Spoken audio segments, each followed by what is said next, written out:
Dyma'r trydydd diwrnod Canoloesol yma yn Aberteifi.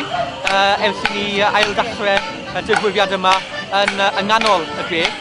Mae'r castell yn hen iawn yma o'r angeni yr Eisteddfod yn 1176. Mae'n le hollol hanesyddol i Gymru cyfan gwbl a hollol bwysig wrth gwrs i bobl dref Aberteifi.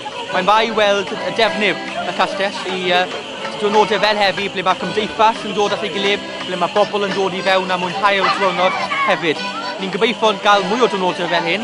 Ar hyn o bryd ni'n edrych i codi rhyw 9.5 miliwn o bynnau o lotri wahanol cronfeydd i ail-wneud y castell i gael ei lan i safon ble mae gyd o wahanol agweddau'r castell yn cael ei defnyddio o dydd i dydd. Ond ar hyn o bryd, pan ni'n ynghanol o edrych i tynnu lawr gyd o'r arian na, mae'n bwysig i defnyddio'r castell ar diwrnodau fel heddi, ble mae boes yn danso dyn ni, mae nights dyn ni, mae plant yn mwynhau'r diwrnod, a ni'n cael gwmynt o bobl yn dod mwynhau'r diwrnod. Mae'r tywydd wedi bod yn bendigedig, a gobeithio bydd mwy o diwrnodau fel hyn yn y dyfodol pan mae'r castell sydd o gwmpas yn y gyd wedi dod lan i safon go iawn.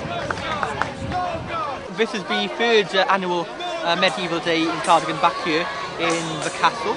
The castle is the birthplace of the Eisteddfod in 1176, the Welsh National Eisteddfod, and we are in the middle of trying to attract £9 to £9.5 million of heritage lottery funding and funding of any kind to bring the castle back to its former glory.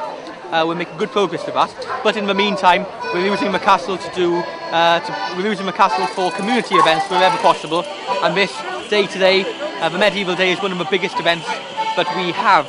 So it's great to have a community here. Whilst we're still trying to get the castle back to its former glory, we can still use it, and it's great to see so many people, local people, tourists here watching the Morris dances, the nights, competitions for children, people dressing up, treasure hunts. We've got falconry displays, stalls, loads of things for people of all ages. It's a lovely day.